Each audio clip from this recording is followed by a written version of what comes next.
Jumping Jehoshaphat, I'm a hunk. I'm a dude.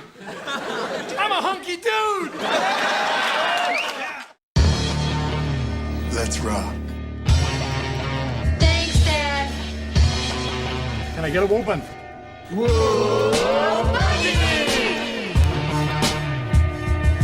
No Man presents, live from the nudie bar, the Married with Children podcast.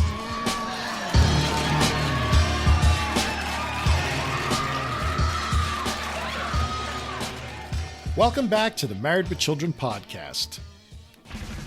We will now bring this meeting of bald American dudes to order. I'm Luigi, and I'm bald. Can we please bring in our newest brothers? Brother Steven, Brother Matt, and Brother Chris. I tell you what, I don't like this. It's like the day I got married. Okay.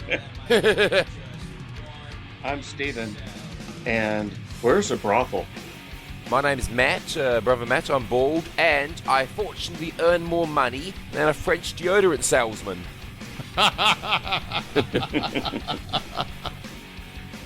I'm Chris, and I'm bald, and I'm sitting here researching Madame Curie, but I don't know anything about science. I know, I should have stayed in shul. Yeah, you should have. We are reviewing Season 10, Episode 5, How Bleen Was My Kelly. Original air date, October 15th, 1995. Kelly has unknowingly created a new color chemical called Bleen, and Al quickly finds out that she has created a new formula that grows hair. Director, Amanda Bierce. Writers, Dan O'Keefe.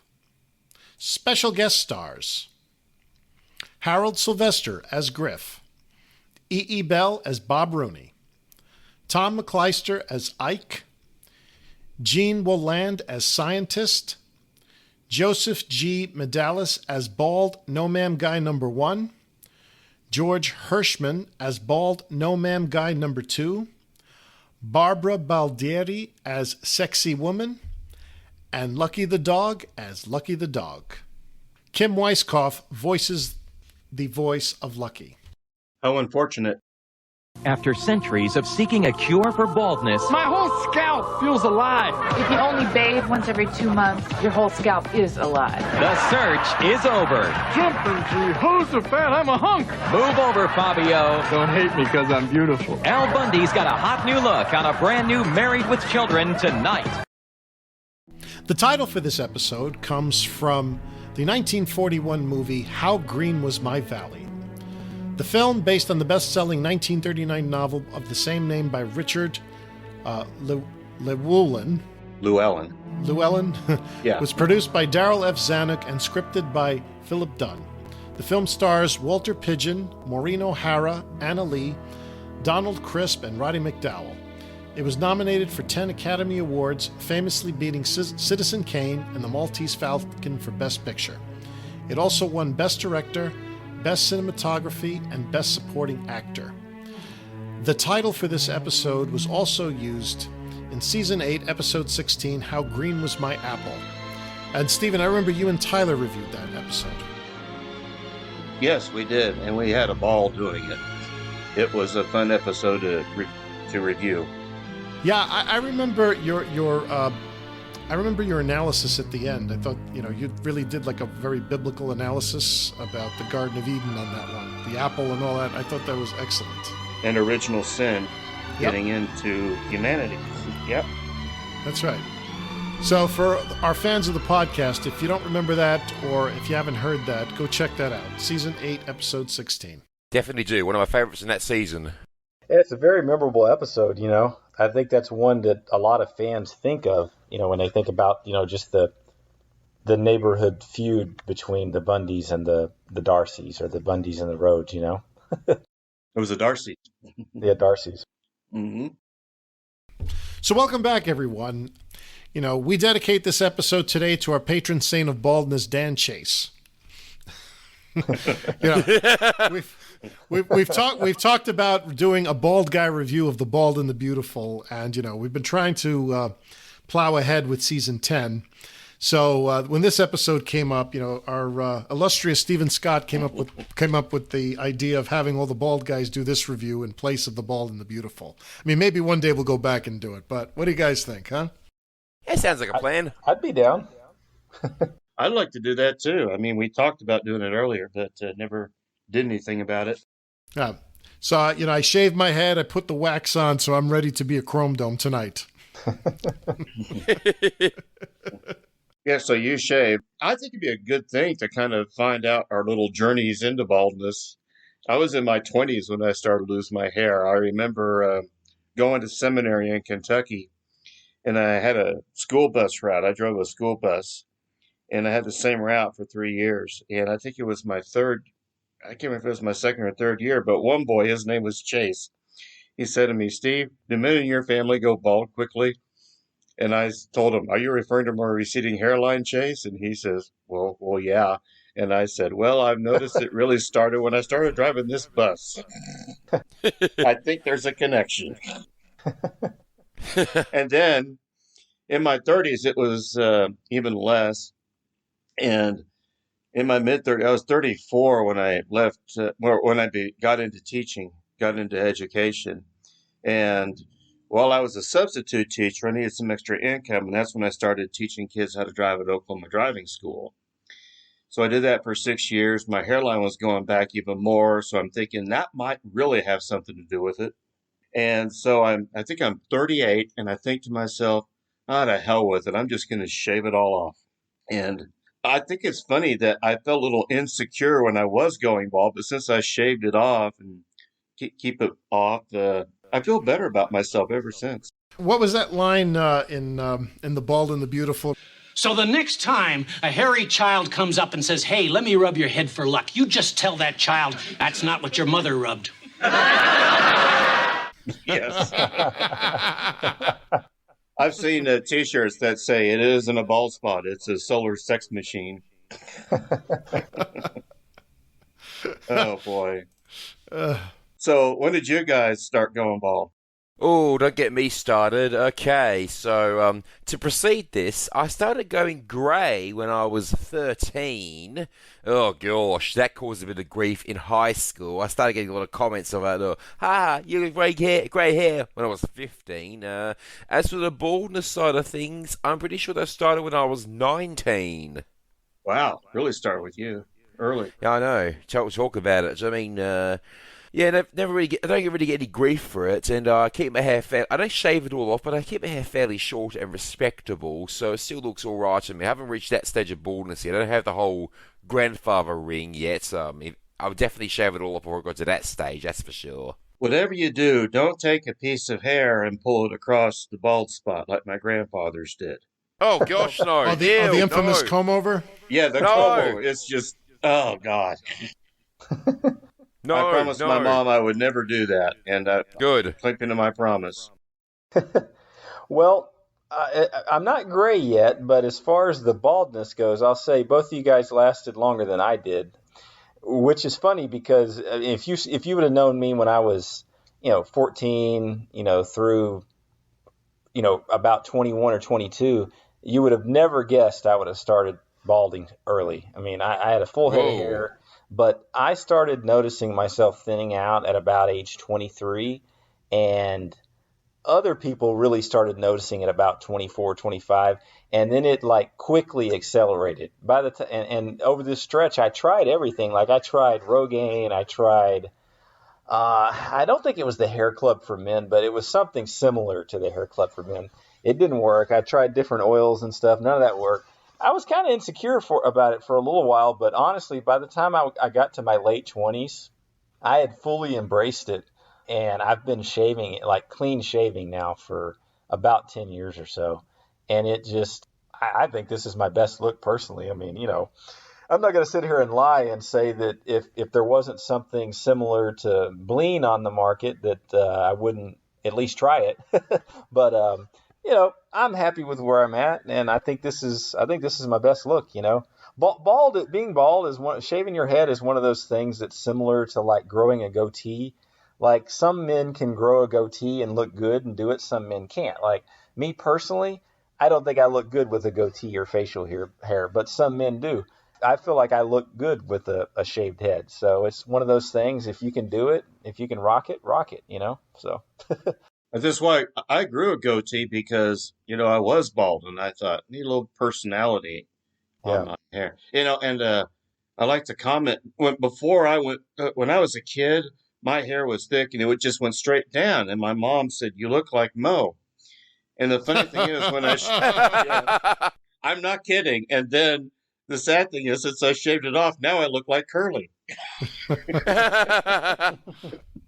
And the irony with Curly was that he actually had a full head of hair. Yes. But for his part, he shaved his head so that he would be bald. But he actually had hair. Mm-hmm. How about you, Luigi? Well, have all of you beat when it comes to age. I'd say around 16, it started to be noticeable. When I was finishing my freshman year of high school, I was with this girl one day. And I was like sort of taller than everyone, and I sort of knew a lot of upperclassmen. So some people thought I was older than I was. They thought I might have been a junior or senior in high school. And I remember, I think it was the last day of school, and I was commenting about like certain people. I says, "Oh, are you graduating?" And she's like, "No, I'm a freshman." She's like, "You're a freshman?" She's like, "Well, you must be the only freshman with a receding hairline, Whoa! I was like, "Oh. You win." Yeah, so but I'd say by the time I was 16, it was noticeable. Going into college, it probably looked like I had a natural yarmulke on my head. And, one of my buddies from college, like he had like a full head of hair as a freshman, but he balded, like he went from like hair to bald, really bald, in a year. Whoa. That was sort of the thing. And I finally started shaving my head, I'm going to say maybe about 6 years ago. Like finally I was like, you know what? I've had enough. And I think like people have said it makes me look younger just by going fully bald. Yeah. In reference to this episode of Bleen, like, grows your hair back and increases your sex drive. Now, Chris, you talked about trying Rogaine, and a couple of those other like minoxidil, right? Yep. Base products. Well, have any of you guys ever heard of Propecia? Yes. Yes. I don't think so. Yeah. So, I was about 19 years old and, I went to the doctor. I was like, "Doc, like I'm balding." And he's like, "Oh my God, like Luigi, like, let's talk about this." And he's like, he goes through like my family history. He's like, "Your dad bald?" I'm like, "Yes." "Your grandfather's?" "Yes." "The men on your father's side of the family?" I was like, "Bald." And I was like, "What about the men on your mother's side of the family?" I was like, "Well, Doc, it's like the Sahara Desert over there, So he looks at me and he's like, "Well, Luigi, like I'm a doctor. I'm not a miracle worker." But he says, "We could try this." And it was Propecia, and they were advertising it on television. One day, science will create a pill for men's hair loss. That day is today. Introducing Propecia, the first pill for men with certain types of hair loss. In clinical studies, the vast majority of men, 83%, maintained their hair count, and most, 66%, regrew some hair. You may need to take it daily for 3 months or more to see results. Propecia is for men only. A small number of men experience certain sexual side effects. Each occurred in less than 2% of men. Women who are or may potentially be pregnant must not use it or handle broken tablets because of the risk of a specific kind of birth defect. Talk to your doctor or pharmacist and read the consumer information they can provide. It may look like just another pill, but for men who want to treat hair loss, it's a beautiful thing to behold. Propecia, helping make hair loss history. So I started taking, and like there are these pills. I think they were like blue pills or something like that. And started taking again. So so picture this. I'm 19 years old. I'm taking these pills. You take them every day, once a day, and you feel fine, right? And then like about, I'm going to say the second week, what I start noticing was, my equipment isn't working. You figure like a 19-year-old boy, usually it's like, you'd get happy looking at a cheeseburger, right? Yeah. and I'm like, like what the hell is going on? And like I took these pills like for like 3 weeks, and I go into the doctors and I'm like, "Hey Doc, like Luigi, how you doing?" I was like, "Well, I'm taking these pills, for my hair loss. But Doc, like, this is kind of interesting. It's like, like I'm not getting excited anymore." I goes, "Oh, it's one of the side effects, supposed side effects of taking this pill." So I picked up the bottle, threw it in the garbage, and left. I was like, if I got to make a decision, I'd rather be bald. Yeah. Yeah, exactly. What's funny is, it had that effect on you. What the stuff I took had no effect at all. Like nothing. Thank God, nothing related to that. But also nothing related to my hair, my head, or nothing. Like it was almost as if I had. What's it called when you have the fake pill? When you take like a fake pill? Placebo. Placebo, yeah. It was almost like I got placebos from Rogaine and placebos from the oils and placebos from the Hair Club for Men or whatever the hell it was I was using. Yeah, it was over 10 years ago now. I can't even remember. But it's like I literally had no effect at all. It was just a waste of money. And that stuff was fairly expensive too, It's like it wasn't cheap. So I was like, I tried that for at least a year or so, different oils and sprays and all types of stuff, and nothing worked. So I was just like, to hell. Most hair restoration stuff are scams, I think. Yeah. I have a medical background. I have a family with a lot of doctors and nurses, and I was a paramedic for a while. And you'll learn it's genetics is going to trump just about anything you do. Yep. That's right. And what you said is 100% true. If there's ever any doubt, just look at rich guys. They're still bald. I mean, Vin Diesel, he has plenty of money. He's bald. Yeah. LeBron James started balding in his 20s. Michael Jordan started balding in his 20s. Okay, if these guys are bald and they can't find a medicine to bring their hair back, there's no hope for us because they got a hell of a lot more money than we do. Yep. Well, like I said, I stopped feeling insecure about it after I shaved it off. And also, I think it helps that it's become a really big in thing over the last 20 years or so, 20, 25 years. For myself, Stephen, like I would say, like when I saw Patrick Stewart on Star Trek: The Next Generation, that was the first time, like I said, oh wow, like like bald can be like look good on a person, right? Yeah. Like I'd say he was probably the first one that was like, oh, that's an idea. Yeah. Luigi, what you said a few minutes ago about it actually shaving it clean, actually making you look younger. I get the same thing. And it's ironic because you'd think bald makes you old, right? Well, no. Like in my case, when I have my head clean shaved, I will get people that will think I'm in my 20s, like 20s up until my early 30s. But whenever my hair, like if I've been working a lot and haven't had a chance to shave it, and my midsection doesn't grow at all, like literally does not grow, nothing. But my sides still grow. If it's been like a week or more since I've shaved it, people will guess that I'm like 40, 41, 42. So depending on if I'm shaved or not, I'll get people guessing that I'm like anywhere from 25 up to about 41. Yeah. People usually assume I'm about 10 years younger than what I really am. Yeah. So that I like about it. It's true. And, I'll say like when I was in my 20s and 30s, people were pinning me like 10 years older than I was. And now, in my early mid 40s, it's like I'm getting maybe like a few years younger. Matt, like what's like your experience? Okay, so again, going back to high school, before I was balding, but when I was grey, people thought it was 2 to 4 years old to say. When I was 15, people thought it looked 17. When I was 17, people thought it looked 21. Now, people tend to think I look around my actual age or maybe just a year or two older. But I've always looked a bit older than I've actually been. Yeah. Well, I mean, obviously, if you get the grey, right? The grey sort of throws people off. Yeah, right? I think the only thing that people knew I was still like 17, like, is the fact that I was actually at school and wearing a school shirt. Right. Hey, real quick, just to talk about the solutions, then we probably need to get on with the episode. One thing I refused to do ever was to wear a toupee. Same here. Yeah. Yeah, they look awful. They're terrible. And it's embarrassing. I knew a guy, he was a principal, and one of the kids yanked off his toupee. Yeah. Embarrassed the hell out of him. That's pretty funny. Yeah, I'll never do that. That's just like, that's too much.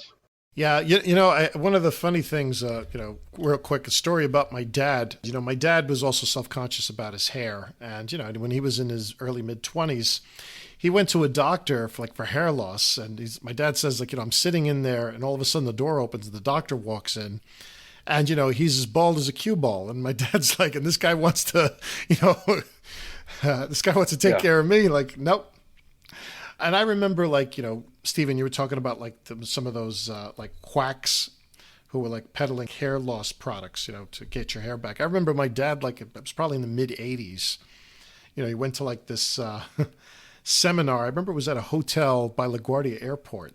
And it was like, like we have sort of like a solution for like hair loss. And they give you like this kit with like these brushes where you can massage your head and all that. But at the end of the day, like genetics is what, you can't fight the genetics. No, you can't. But I think what we can say is the point is, the bald are more evolved, more intelligent, and more sophisticated. Oh, yeah. And more aerodynamic. I have a cousin who's bald, and one time we made the joke. We need to do a scientific study to find out if guys like us would get better gas mileage in a convertible than a guy with a full head of hair. Yes. So with that, let's get this episode underway. All right. So we open with Al knocking on the front door of the Bundy house, trying to get in.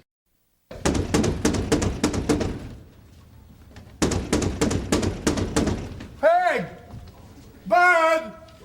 Would you get the door? My arms are full. Coming!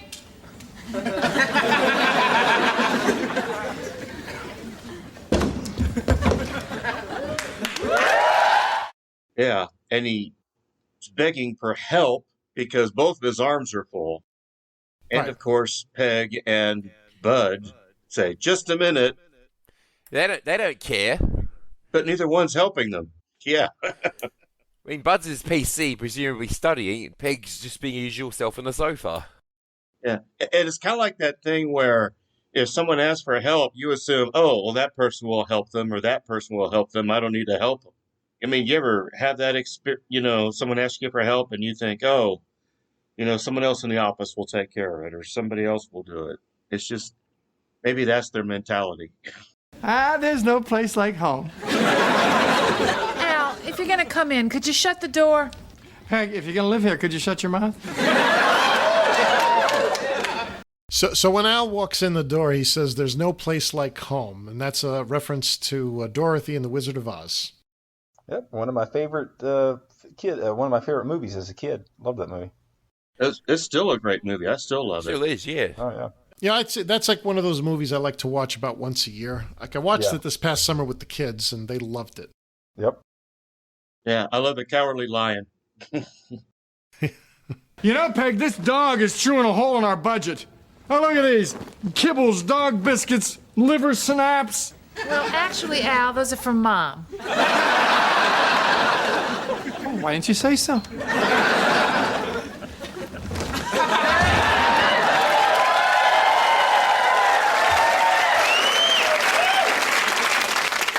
Ooh, food. An escape from this hellhole. So Al says that he has kibbles, dog biscuits, and liver snaps, and Peg says that they're actually for Mom. So, so Peg's mom is upstairs, right? Yes. Oh, I forgot about that. Yes. Uh-huh. But he said originally he said it was for Lucky. He said this dog is eating us out of the house or something like that. Yeah, and it's like it's chewing a hole in our budget is what the line is, right? Yes. And and Lucky, who is a reincarnated buck, and we reviewed that in episode 3 of this season. He says, "Well, it's like food is like an escape from this hellhole." I mean, that's his one-liner for the episode. This is something I talked with Tyler in a review in the last episode, where I think it's getting to where Lucky and Buck started talking a lot more, and it takes away the novelty of it a little bit. At first it was kind of funny and cute, but now it's so much more, it's not as funny and cute as it used to be. Right. Now, here's a great setup. Bud, you're in college. I mean, you don't go to parties or get laid or anything, but you do take classes, right? Is there a point to this barrage, Dad? Is there? Oh, that's right, you're smart. Where the hell is my paycheck going? Well, luckily, Dad, I've put all the family finances right here in this computer. You put something I don't have into something I don't understand. That reminds me of our sex life. That's putting something I have in something I don't like.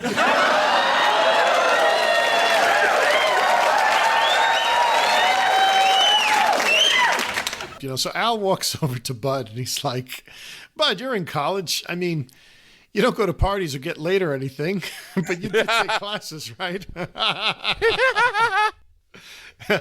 So, you know, so Al wants to know, like, where is this paycheck going? And, you know, we see this computer in the Bundy living room, which we haven't seen back. We haven't seen a computer in there back since the computer show. And what was that, season 5, I'm going to say? That was season 3. That was the very late season 3. It was one of the first episodes I ever saw. And I noticed Al says he doesn't do computers, and I thought, were you put off by the computer show by chance? Right. Well, you got to remember, here's something. I do remember this. In Bud Goes to College, he did have a computer in his dorm room. Now, of course, everything he bought, the check bounced. He probably was able to still nab a computer somehow because you would need one for college at that time. Yes. Yeah. So Bud probably figured out a way by taking 75% of Kelly's money. Yeah, that's true. Yeah, every gig she gets, he gets 75%. So, and actually, it fluctuates. Sometimes it's 80%. Yeah, right. But she thinks that's a great deal, though. I mean, so she's happy with that. Yeah. Now, what's interesting is, we're looking at a computer. Now, I bought a computer in 1990. Now, the computer that's on screen to me is a computer that's about slightly older than 1995. I mean, it appeared to be a computer with a 5 1/4-inch floppy drives. So that would, date it back to the late 80s. Yes. Like about 1980. I remember those things. Yeah.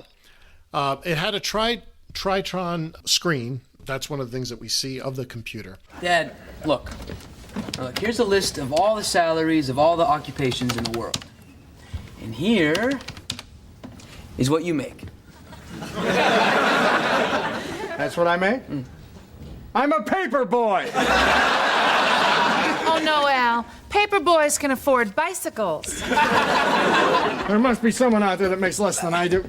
And what Bud says is, look, here's a list of all salaries, all occupations in the world. So there were two ways in 1995 you would have been able to get that info. It either would have been data on a disk, and, the floppy disks, again, you have to remember the way storage was and how small those things would be. That'd be one.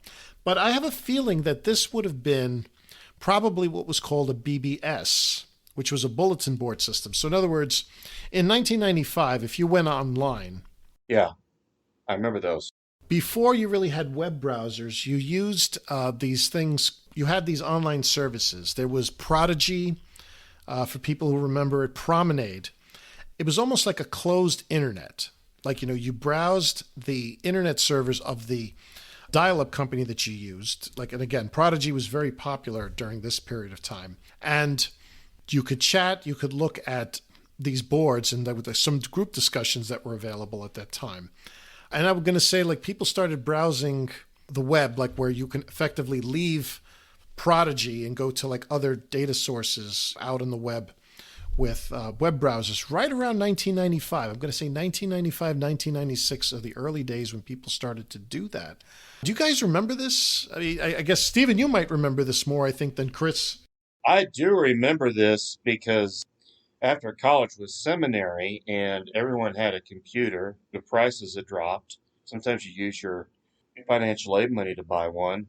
And once the internet came around, people were using it, going to the bulletin boards to converse with other students, other people, and other places around the world. And it was pretty interesting. And it was, and I remember the old dial-up too, the little annoying noise it made. Oh, don't we all? The internet goes back pretty far, actually. I remember in the 80s, I had some friends who were computer science majors, and they would talk about the net all the time. I didn't know what they were talking about, but I do remember their conversations. And then we get spoilers like on Star Trek, The Next Generation, or Star Trek, The Voyage Home, and they would tell us all this stuff. And I'm like, shut up, I don't want to know about spoilers yet. Yeah. Right. And now it's just overwhelming.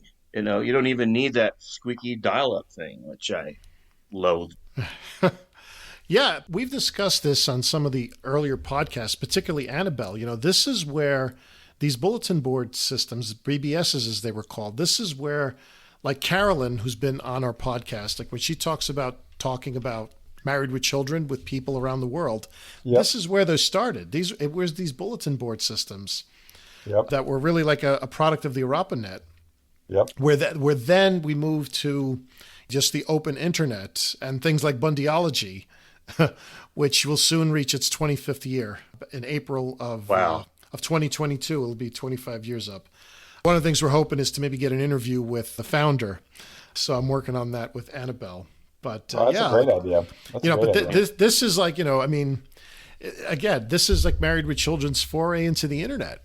I mean, and again, the very early days of what it looked like. And I would say, if you're not of a certain age, it'd be very foreign to you. Like, I mean, I would say, like, maybe Matt, for somebody like yourself, that's maybe something you've seen in the movies or seen pictures of, right? I mean, I think you're the youngest of us. Yes, would have seen pictures of it, yes. And in the films and TV. I mean, imagine, like, you could have gone on those bulletin board systems with no mouse. A lot of those were, like, again, DOS-based. Yeah. So this is, that was in the days when you bought a computer without a mouse. That was designed for. Yeah, watch the old movie War Games, made in 1983. I mean, that stuff was around. I love that film. Great film, yeah. I grew up on it. I remember finding that Bundyology webpage back when I was in high school, probably mid-high school. And I remember thinking that it was just amazing. I was like, wow, I can look up all this information on Married with Children. This is totally cool. That'd be really neat so I mean, we're probably talking 20 years ago, because it would have been around 2000, 2001, something like that. That'd be really cool to interview them and just to be like, hey, tell us about this. How much of a challenge was it to get something like this started in the 90s, Right. Yeah. The first thing that I found on the internet back in the early days, and this would have been like late 1996, was like the Dean Adams program guide. That was probably like the first thing. I don't know if you guys are familiar with that. That was the first time I knew like what the episode titles were. Before that, you just watched television. You didn't know that the episode was called The Bald and the Beautiful. Right. You just say, oh, that was the episode when Al and Steve, they think they're losing their hair. And then all of a sudden you say, oh, that's season 3, episode 7, The Bald and the Beautiful, original air date, and all of a sudden it's like, wow. And that's when you first started to see scripts or, like almost like clips of dialogue where you could find that stuff. Also, Internet Movie Database, they've been around for like 30 years or so, a little bit more than 30 years. Right. I know people bemoan it and like it at the same time, but you could chronicle those too. And if you wanted a list of the episodes, you had to go out and buy a book like America's Favorite Radio Station, a book about WKRP in Cincinnati, or a Gilligan's Island book. And I've had both of those. So, yeah. And you know what the episode was called, who starred in it, and everything about it. So when Al talks to Bud about, and I guess he looks at his salary against other salaries, Al says, that's what I make? I'm a paper boy. Peg's like, no, a paper boy can afford a bicycle. Well, I think it was before that when he was talking about, what is it? I bring home nothing to put in nothing or something like that. Peg says, that's our sex life. That was my favorite line. Mom, Dad, Bud.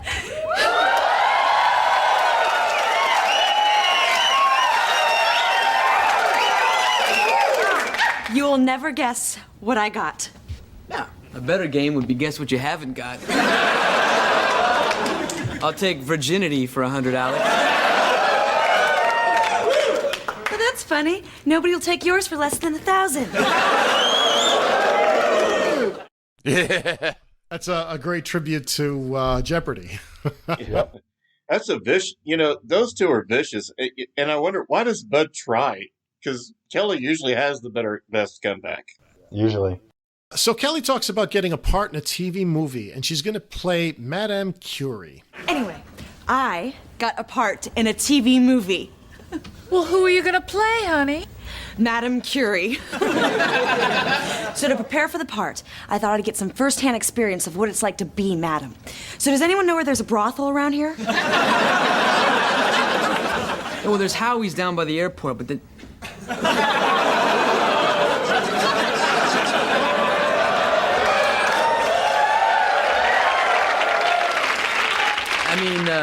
Madame Curie's not a hooker. She's a famous French chemist who discovered radium down by the airport.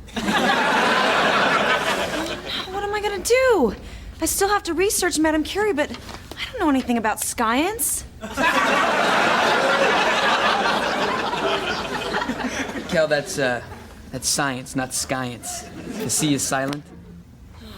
I knew I should have stayed in shul.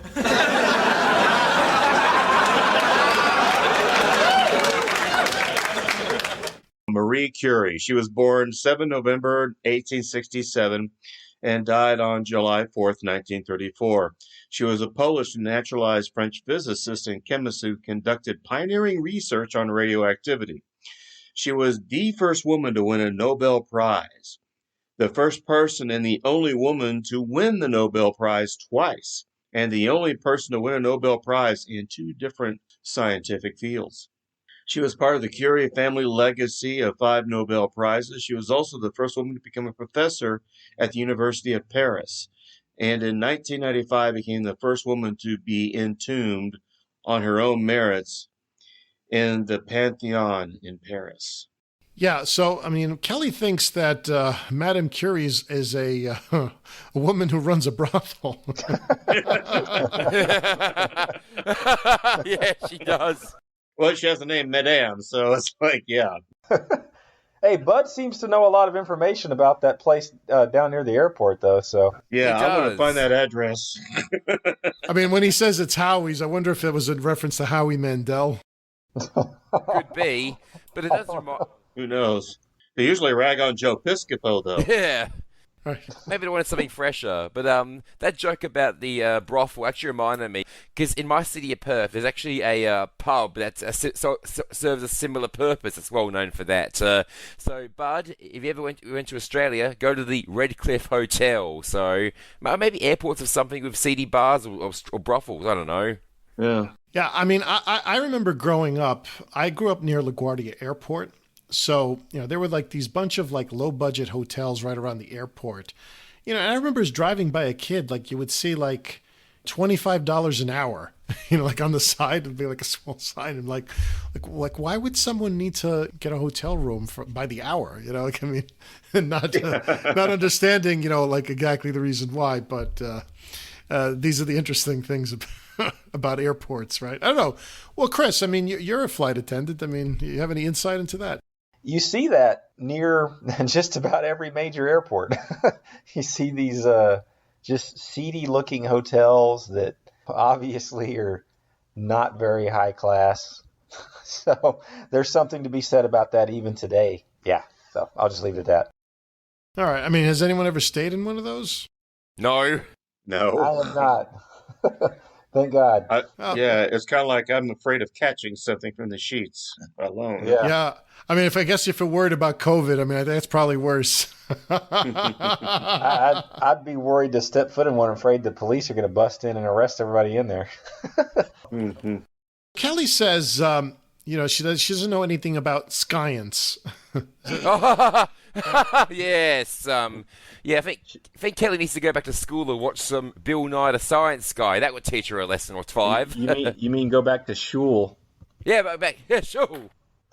Now, so Annabelle pointed this out. So in season 3, episode 22, it was science was pronounced as sense.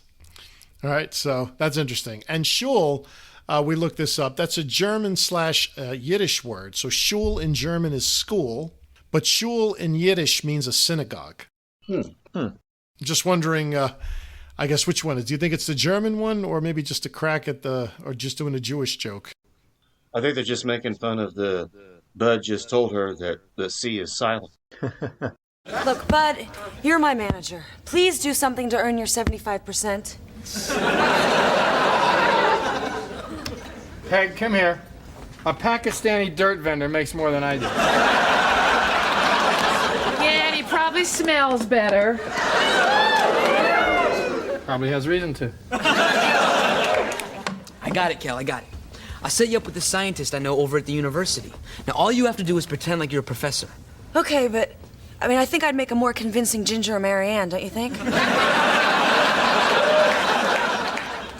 So then we find out that Bud is making 75% on her cut. And like I said, this ranges from anywhere from 75 to 90%. That's right. Yeah. So we cut back to Al says that a Pakistani dirt vendor makes more than he does. And Peg says, yeah, and he probably smells better too. Oh, God. So now we cut to Kelly at Tremaine University, we assume, dressed up like a professor.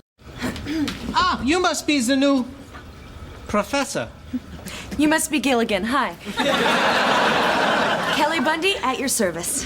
So, Bud tells me you're in aerospace? Yeah, well, it's not rocket science, but what is?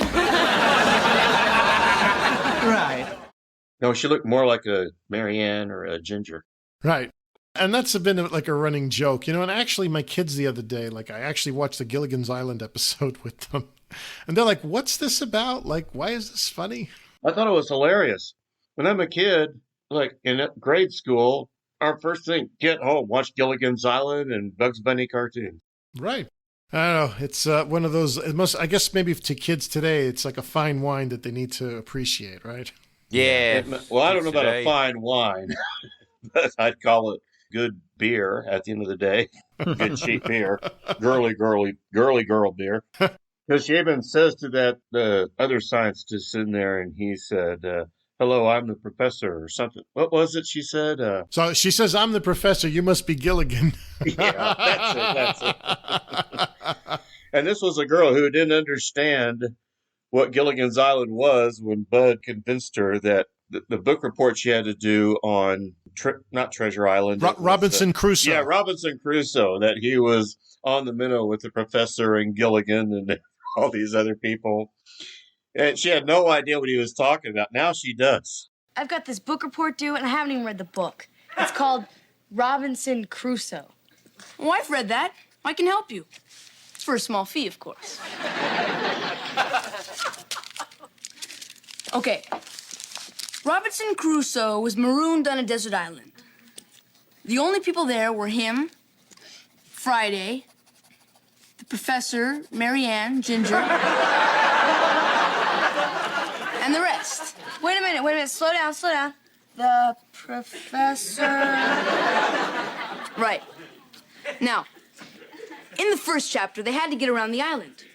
So Robinson, and the professor built a car that ran on coconuts. Oh, cool.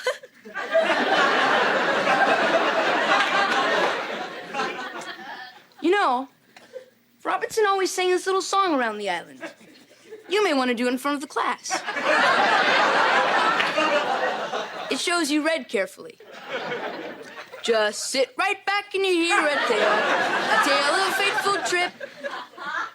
It started from this tropic port aboard this tiny ship. The mate, now that's Robinson, was a mighty sailing man, the skipper brave and sure. 5 passengers set sail that day for a 3-hour tour. A 3-hour tour. Twice? It's important. Well, you remember, it's like I had a meeting with the principal, a 3-hour meeting. A 3-hour meeting. It's almost like she has these moments of brilliance, but she doesn't know how to actually put it together. Like she subconsciously knows that 3-hour meeting goes with Gilligan's Island, but she can't put 2 and 2 together. You know what I mean? Yeah. So what are you working on now? Well, I just received a grant from the Crayola Company to invent a new color. Bleen. Bleen. Is that a mixture of blue and green? No, of blood and spleen. It's for the kids who want to draw accidents. Really? You would think that Crayola would have enough colors already. Well, not anymore. See, they had to get rid of black and white, to be politically correct. They were going to mix the two together and call it blight, but the guy who invented gray back in '74 threatened to sue, so... Right. So, what's your field? Alchorodontology. Oh, right. What's alchorodontology? Oh, it's a study of that age-old question. How much booze can a rat drink before he explodes? Oh. Kennedy Grant? Exactly.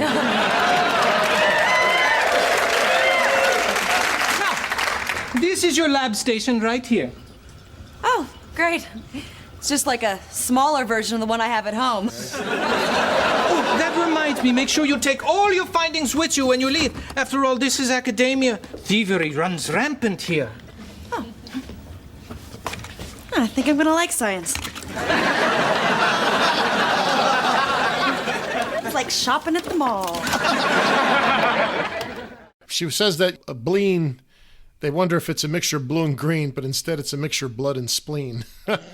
So it's a color for the Crayola company. Crayola LLC, formerly Binney and Smith, is an American handicraft company specializing in art supplies. It is known for its brand Crayola and best known obviously for its crayons. The company is based in Forks Township, Northampton County, Pennsylvania. Since 1984, it has been a wholly owned subsidiary of Hallmark Cards. Originally an industrial pigment supply company, Crayola soon shifted its focus to art products for home and school use, beginning with chalk, then crayons, followed by colored pencils, markers, paints, modeling clay, and other related goods. The company also produces the awesome Silly Putty and a line of professional art products under the Portfolio Series brand. Yeah, and I've actually been to the Crayola factory. Ooh. It's not too far from where I live. It's about an hour away. It's a really nice place to go to with the kids. Over the summer, I went to the Ben & Jerry's factory in Stowe, Vermont, and they have a graveyard. So they have like this graveyard for flavors that is no longer manufactured. And they do this funny thing where like this person comes out, I think like once every hour or every half hour, and like reads the obituary of these flavors, and it's almost done like a limerick, I guess you might say. And I know in the Crayola factory, there's certain colors that have been retired, and they're sort of like on display. It's very interesting, but kids love it. There's a lot of neat things you could do with crayons. That's neat that Ben & Jerry's factory you mentioned sounds sort of like we have the Bluebell factory, which is about 2 hours from where I live. Do you guys have Bluebell up there, Luigi, and where you live? I think that's more of a southern thing. Y'all have Bluebell? Yeah, I've seen it in supermarkets. Okay, I know it's real big. I know you have it, Stephen, right there in Oklahoma. Oh, right? yeah, we have some factories here. Oh, yeah. Bluebell's really, really big in the South. Best ice cream you ever find. Yep. There's one joke I wanted to point out. So there was a joke about political correctness. So they said that Crayola had to get rid of black and white to be politically correct, so they mixed the two together to make Blight. And that's going to come back to something later I noticed I want to point out later in the episode. Now, so Stephen, I got a question for you. There's this joke or this theme of joke that I've seen in Married with Children a few times. And usually it refers to the 70s. And so the line, for example, here goes, the guy who invented gray back in 74 threatened to sue, right? So there's this reference to the last time that happened was in 79 or 76. It's like there's something funny about saying something happened in the 70s as opposed to saying, oh, that was something that happened in 82. And I don't know what it is, but we've probably seen it in Married with Children maybe half a dozen times over the course of the series. Here's the big thing. In the 90s, especially the mid to late 90s, they were reminiscing about the 70s big time. A lot of stuff. It all started with that, what was that? It's old, Dazed and Confused, Matthew McConaughey's first movie. Made the 70s a really iconic time. That 70s show became popular. And I think that's probably what the writers were doing, going throughout all this reminiscing about the 70s. Kind of like how in the 20-teens, everyone was reminiscing about the 80s. And they still do, big time. But I hear the 90s are starting to come back as a time to reminisce about. Yeah, it's funny how we do that. We always kind of reminisce about 20 or 30 years, I guess you could say 20 to 25 years earlier. In the 70s, they were all reminiscing about the 50s. That's the popularity of Happy Days and the Grease, the musical. Yep. Yeah, Yep. Laverne and Shirley. And so it's a cycle of things. It's just when the adults get into all of the writing and Hollywood and television, they're reminiscing about their time. There's one coming up not too far ahead, an episode of Married with Children, when they will actually reminisce about the 70s and the 50s at the same time. And it's when Al is a cop. They reminisce, I mean, the 80s, because they're reminiscing about the show Cops, which came out in the 80s. And then they're also reminiscing Car 54, Where Are You? That's right. Ah. One of my favorite sitcoms of the early 60s. Oh, really? Not that I was alive. I recommend that to everyone. I think that was... There's actually a line that comes up that is a reference to Car 54 in this episode. We'll get to it soon. Mm-hmm. I'll point it out. But before that, we talk about the field of alcoholgerontology, which is a study of the age-old question of how much booze can a rat drink before he explodes. And Kelly asks, is that the Kennedy grant? Exactly. So that's a joke for Ted Kennedy, right? Probably for all the Kennedys. Yeah. But I think specifically Ted at that point, right? Because Yeah. I think they were all dead, I think, except for Ted at that point. Well, JFK Jr. was still around. Yeah, no, I was thinking about the Kennedy brothers, like John, Robert F. Kennedy, Ted. Yeah. Like that generation. I don't think really like JFK Jr. was known for like being a heavy drinker.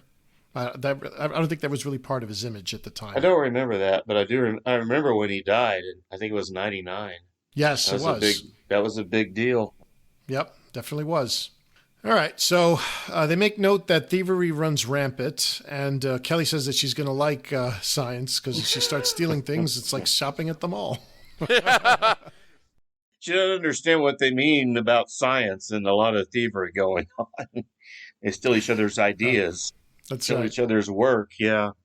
Yeah, I like the way she just steals a microscope. It brought back some fond memories. I mean, I used to be really, really into science, but then I had a science teacher in year 9/9th grade who made science a bit too good, interesting, and then after that, it was like, oh, this is boring. Thank you a lot, year 9 science teacher. So now we cut back to Peg in the living room looking at the computer. All right. Now here's someone who might make less than your father. Eskimo blubber chewer. Nope. Check French deodorant salesman.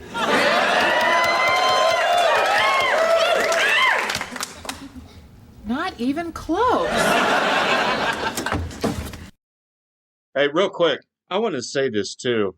I'm not saying this B plot was horrible, but it seems like the B plot that they're coming up with, and I talk about this going back to Seinfeld, is that the ones in the B plot are not agents at all. They're just doing something in the background, and it never comes together with the A plot or the main plot.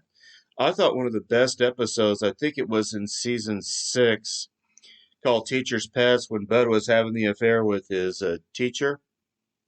Meanwhile, Al is going to have food at Chuck E. Cheese's because he realized he could invade all the parties. I love that. Yeah, that's a great one. Well, the two plots kind of come together at the end because Al, after his Chuck E. Cheese, he gets drunk and comes over and yells at the new replacement woman and has her arrested for sleeping with his son, even though it was the young one that ran off with the football player. But the two plots here really don't connect at all. And I think this is something that's been happening since season 8, actually. It's plots don't come together. Seinfeld, all those plots usually came together at the end. And the Married with Children writers just didn't have that knack down of bringing the two together. I agree. I mean, I guess when we get into our ratings, maybe we can talk about some of that. Okay. So Peg looks at a couple of other professions. So there's an Eskimo blubber chewer. This one always gets me. Check a French deodorant salesman. Not even close. Oh, and Oh, well, she hasn't done that yet, but eventually when Kelly comes in, they said, try a ditzy blonde or something like that. Oh, that's not even, they make way more. You gotta love all the cracks at the French. As I always say, if you're French and you're a fan of Married with Children, I want to talk to you. We definitely want you on our show. So yeah, I want to talk to that person. If we have anyone from France who's a fan of the show, please contact us. We want you on our show. Yes, please contact us. I mean, it was obviously aired in your awesome country for, I'm assuming, all of its run. It was dubbed into your language too, so obviously had an audience. Yeah, I would wonder, that's interesting. For example, Married with Children is very popular in Germany. So, we have Christine, for example, Christine P.A.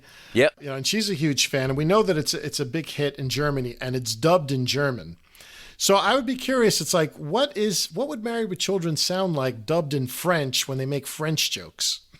I almost wonder if they would just edit the joke out. Maybe there's hey, we'll dub it in French, but we want to make sure it's successful here, so we'll take. They probably replaced it with England. Yeah. Well, either that, or they might have just replaced it with an American crack, making fun of the U.S. somehow. Who knows? It's hard to say. I can see it making a English joke, or maybe I don't know, Quebecy joke, German joke, another country. If I get a chance, I might have to see if there's any of the French dub on YouTube and see if I can pick it up. Because I don't speak French, but I know enough about what the names of countries are. I know Angleterre is England, for example. So I might do see if we can do some research. Hey guys. Today was my last day at the lab. It's a good thing, too, because there was nothing left to take. Do you know what? I really got into my character. And, just like Madame Curie, I threw a bunch of cool, deadly chemicals together, and I invented something. The color Bleen. Mom, check Brain Dead Blonde. They make way more than your father. Kelly, where exactly is this color Bleen now? Well, since it's a level 3 biohazard, I had to put it somewhere where nobody would go, so I put it in Dad's shower. So Kelly, when she walks in, she talks about how she threw together a bunch of chemicals and invented something, which she's calling the color Bleen, right? And she put it someplace where nobody would go, which is Dad's shower. Because it's a level 3 biohazard. Yeah. I want to talk about this simply because a lot of people may not understand this. I remember when I was a medic on an ambulance a long time ago, worked with a lot of fire departments, and you learn about bio level safeties. And just to give you an idea, they don't have it right, obviously, because this is mostly, one, how to protect yourself from it, and two, what does it do? It's a biosafety level hazard 1. That applies to laboratory safety. People work with low-risk microbes, okay? You don't have to necessarily wear a mask. You do want to be careful with the sharps and avoid the splashes or aerosols. And they do have to go through a daily decontamination of all work surfaces and just use hand washing to protect yourself.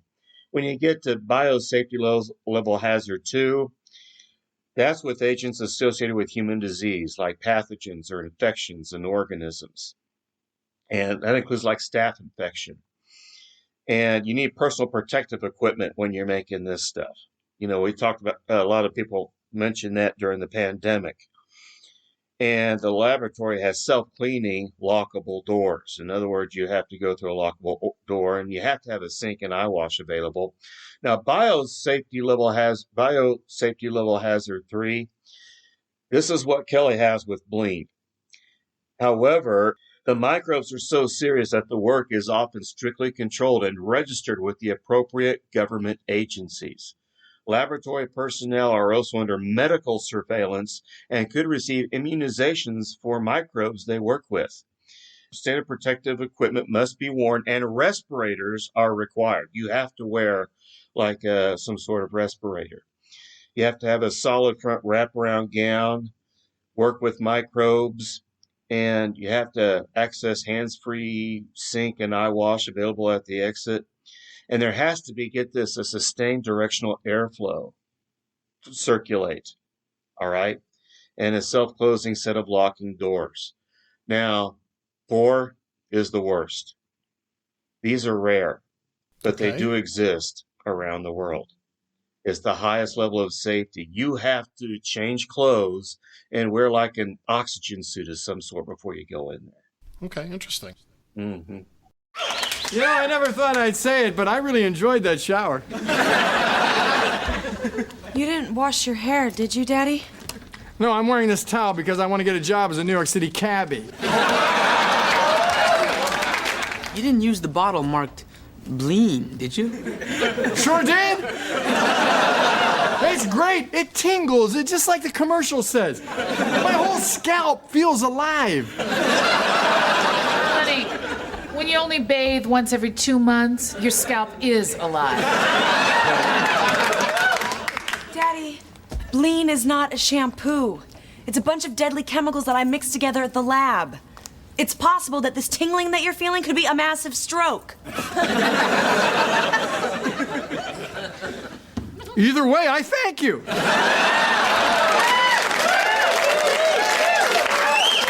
I love Bleen. So, I mean, Al, I guess with the towel on his head looks like a Sikh, I'm assuming, right? I think that's the appropriate one. So now, like, you know, we sort of talks about how Bleen was in a shampoo, and it's possible that the tingling you're feeling could be a massive stroke.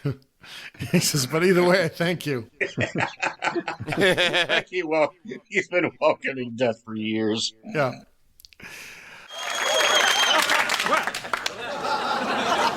How do I look?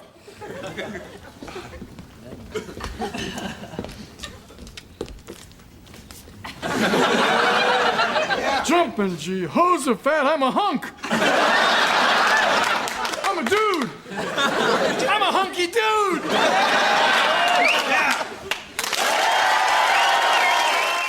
He gets unwrapped and he says, "Jumping Jehoshaphat, I'm a hunk."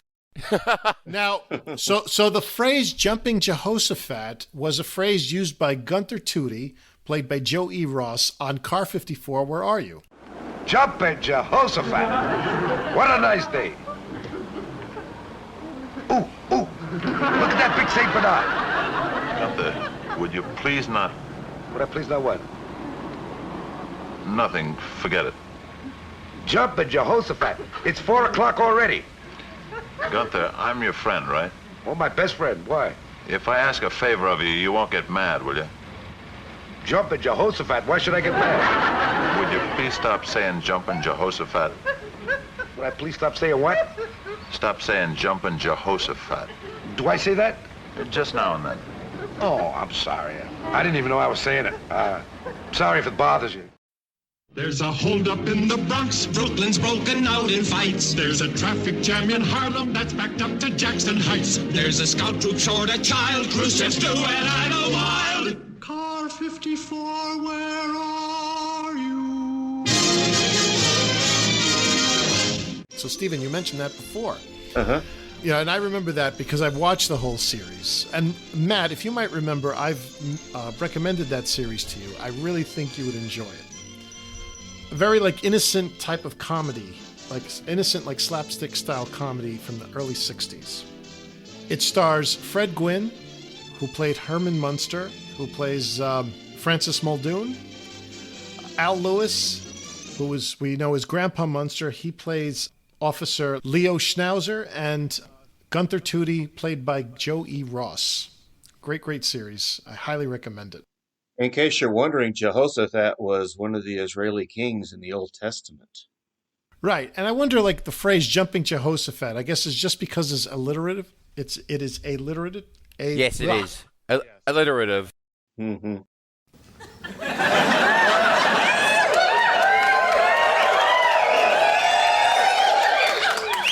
Don't hate me because I'm beautiful.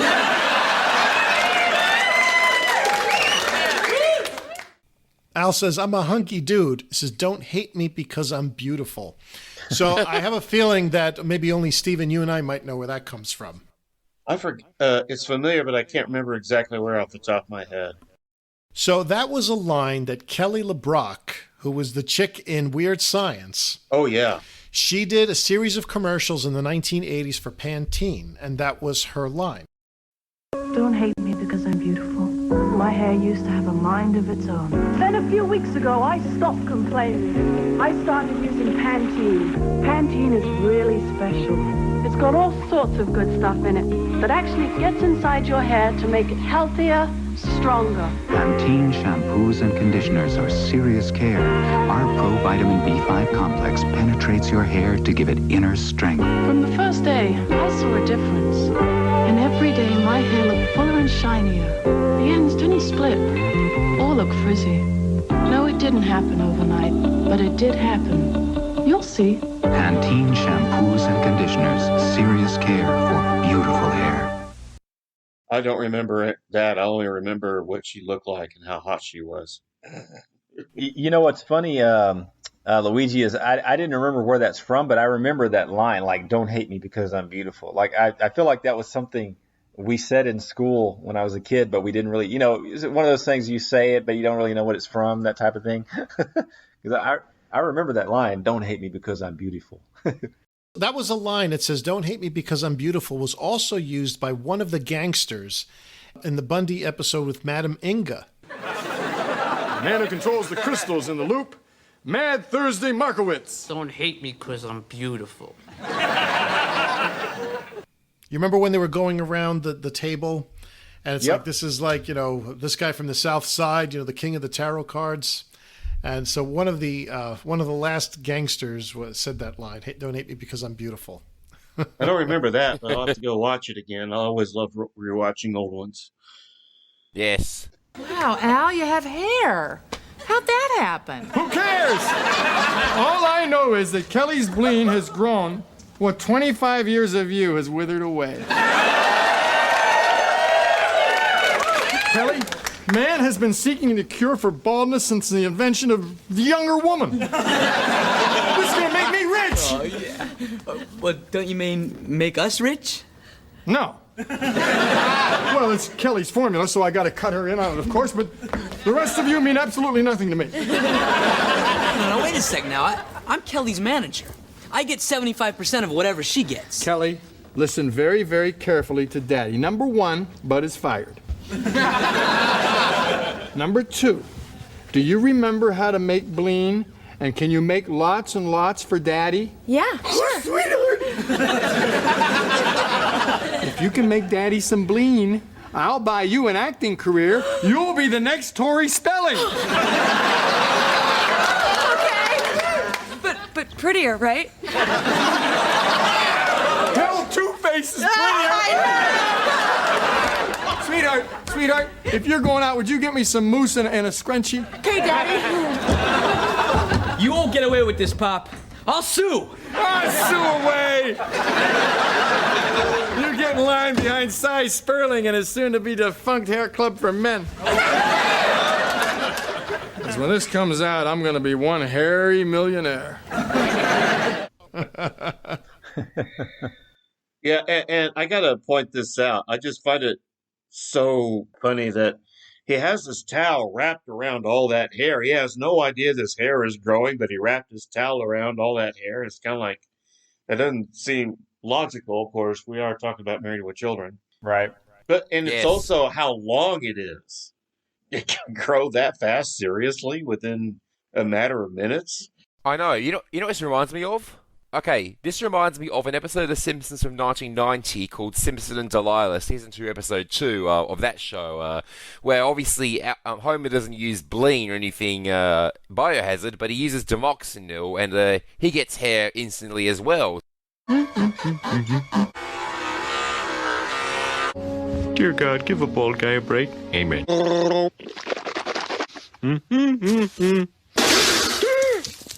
I have hair. I have hair! Good morning, Springfield! Demoxenil! this scene reminds me of that episode pretty much to a T. And again, Homer, like Al, he's like, I have hair. So just reminds me a lot of that. You know, and a quick other reference was, I think it was season 3, episode 1, Camp Krusty, or maybe season 4, episode 1. Yeah, season 4, yeah. They send the kids off to camp, and Homer loses weight, and he says, I've also grown more hair. I almost have enough for a comb over. But then at the end, you know, he's watching TV, and Kent Brockman interrupts with news about crisis at Camp Krusty. Kids have taken over. We're about to talk with the leader. Homer's thinking, please don't be the boy. Please don't be the boy. He sees Bart. Those 2 hairs fall out and his belly sticks out more. So moving right along.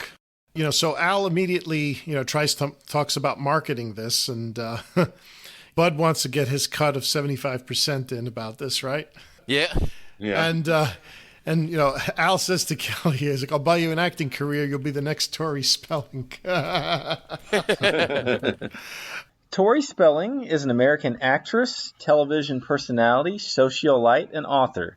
She is widely known for her first major role, Donna Martin, on Beverly Hills 90210, beginning in 1990, produced by her father, Aaron.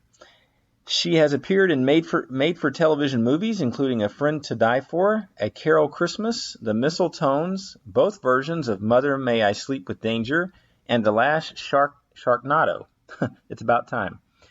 She has also starred in several independent films, including The House of Yes, Trick, Scary Movie 2, Kiss the Bride, and Izzy's Way Home.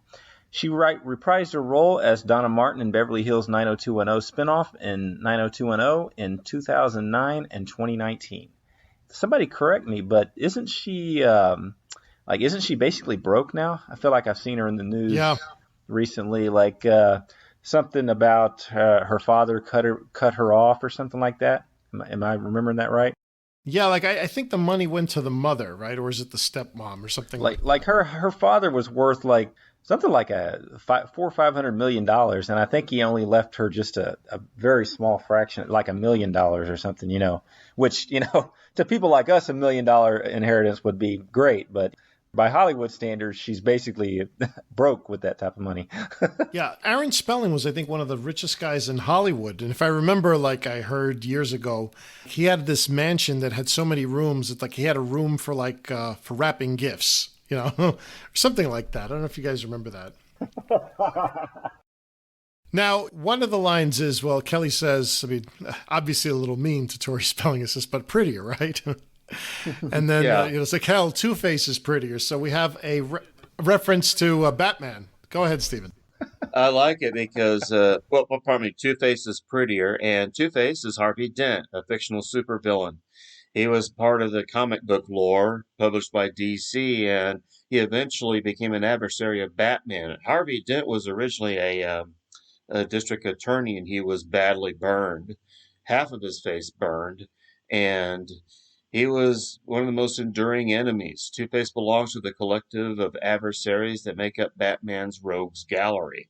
And if you want to see a really good portrayal, don't watch Batman and Robin. Instead, you might want to watch The Dark Knight, the second of the Nolan Batman trilogy. And you know, if Alex was on this podcast, he was a big fan of the 1960s series. And was that character Harvey Dent in the series? I don't recall. I remember like the Penguin, the Riddler. I don't remember the Joker. Yeah, I don't remember him or another good adversary, Bane. And then there was one more. One of my favorite Batman baddies or bad guys was Scarecrow. And I like that Nolan did him in the first movie. I just wish they would have done something with him in that old campy TV series. So Al says to Kelly if she goes out to get him some mousse and a scrunchie, and they try to cut Bud out of the money, and he's like, well, I'll sue. He's like, sue away. And he says to get in line behind Cy Sperling and soon-to-be-defunct Hair Club for Men. I'm Cy Sperling, president of Hair Club for Men, with some new important free information for men with thinning hair. Our own booklet, which you can get by calling our toll-free number, has been updated and expanded. Of course, it still contains all the facts you need to make an intelligent choice, And now more than ever, people tell us it's the most comprehensive booklet available.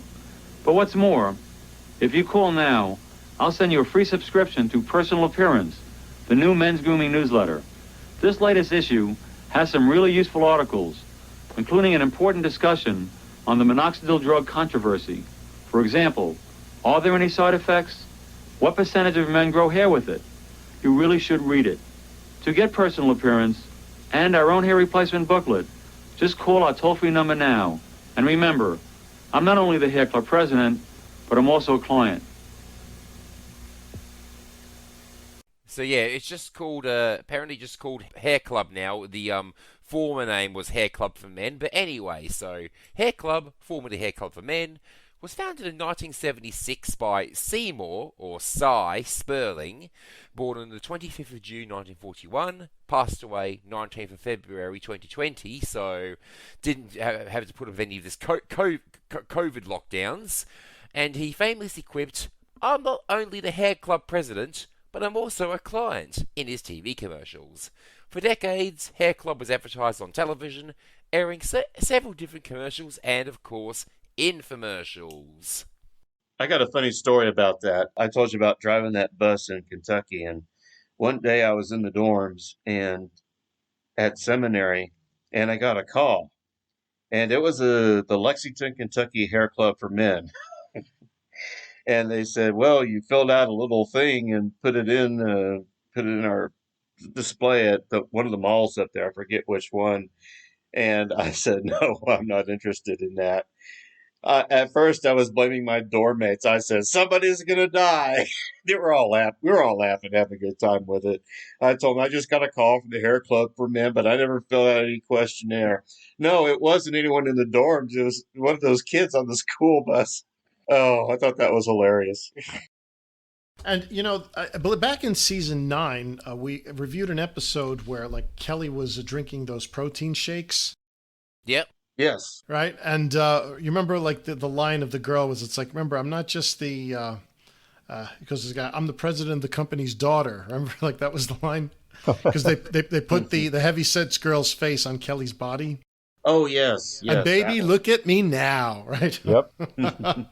So and that was a reference to this as well. Again, and this is all 90s pop culture. So if you're around in the 90s, you'll know it. If you weren't around in the 90s, it might fly over your head. Bald head, for that matter, right? By the way, I think we need to all have a moment of silence now for the death of Cy Sperling. You know, our patron saint Dan Chase and the members of this episode's podcast team, we all bow our bald heads in silence. Yep. Yeah, don't look down, people. You'll be blinded.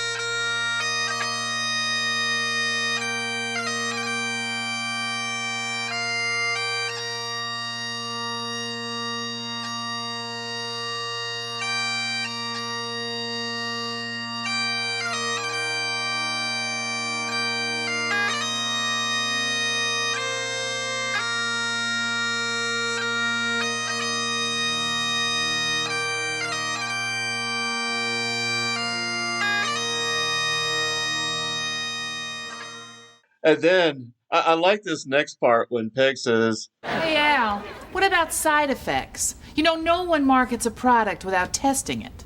Oh, no, Peg? Cigarettes? Ford Pinto? That condom I used on our wedding night?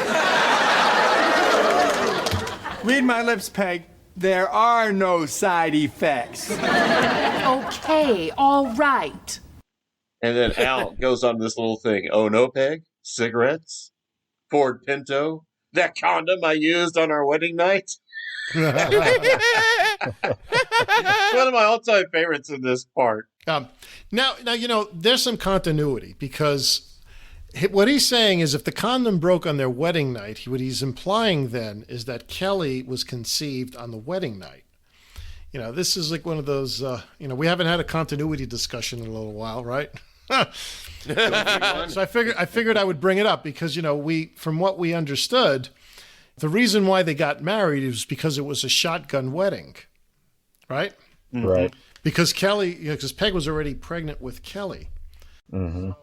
The continuity police. I don't know, Annabelle. What do you think? I'm sure she'll comment on this when this episode comes out. Yeah, because I remember a specific episode, although I can't remember the name of it all off the top of my head. There is a line in there, "Oh, kids, I wish you could have been around to see when your father could have made something of himself." And Al says, "I believe they almost did." That's right. As I recall, they almost did. So the earliest forms of cigarettes were similar to their predecessor, the cigar. Cigarettes appear to have antecedents in Mexico and Central America around the 9th century in the form of reeds and smoking tubes. The Maya and later the Aztecs smoked tobacco and other psychoactive drugs in religious rituals and frequently depicted priests and deities smoking on pottery and temple engravings.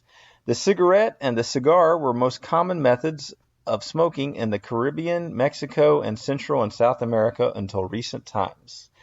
And then, of course, we have the Ford Pinto, which was a subcompact car that was manufactured and marketed by Ford Motor Company in North America, sold from the 1971 to the 1980 model cars.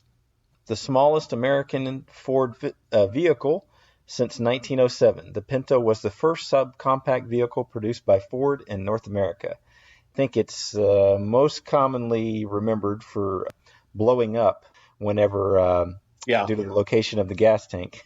And then, the "read my lips" line, that of course is a famous phrase uttered by former President George H.W. Bush. Read my lips. No new taxes.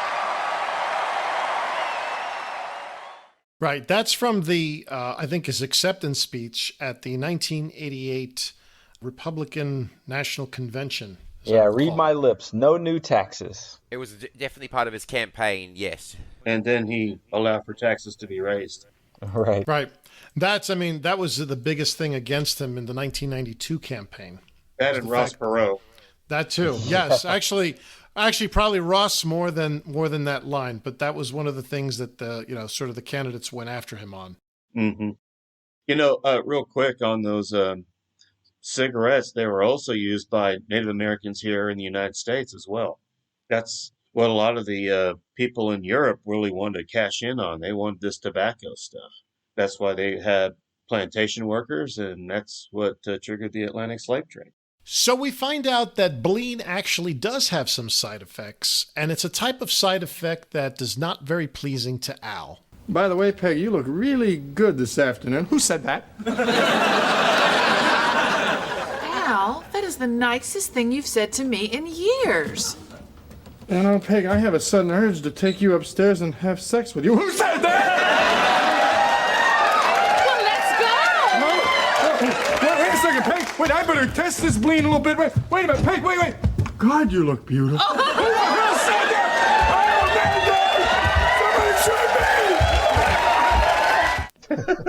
don't know. And if there was going to be one side effect, we talked about the Propecia earlier, right? This has to do with Al wanting to make sweet, tender love to his wife. Yeah, and this is one of my favorite. Married with Children has a lot of running jokes and running gags throughout the series. We could sit here and talk about them all night long, but this is at the very, very top of the list. If I were naming my favorite running gags for Married with Children, it'd be the struggle of the sex battle between Al and Peg. Peg wants it, Al doesn't. Usually that's how it is. And just her dragging him up that staircase there. And every time, she would start to stop because he would come to his senses, and then he gives her another compliment, and she's like, "Oh, well, come on." She's ready to go, man, because she knows she's got to jump at the opportunity because Al's not like this very often. I just love. He's like, "Oh my God, somebody shoot me!" So we haven't been talking about sex points much, but sex point for Peg. Yep. So now we cut to a no-man meeting in the garage.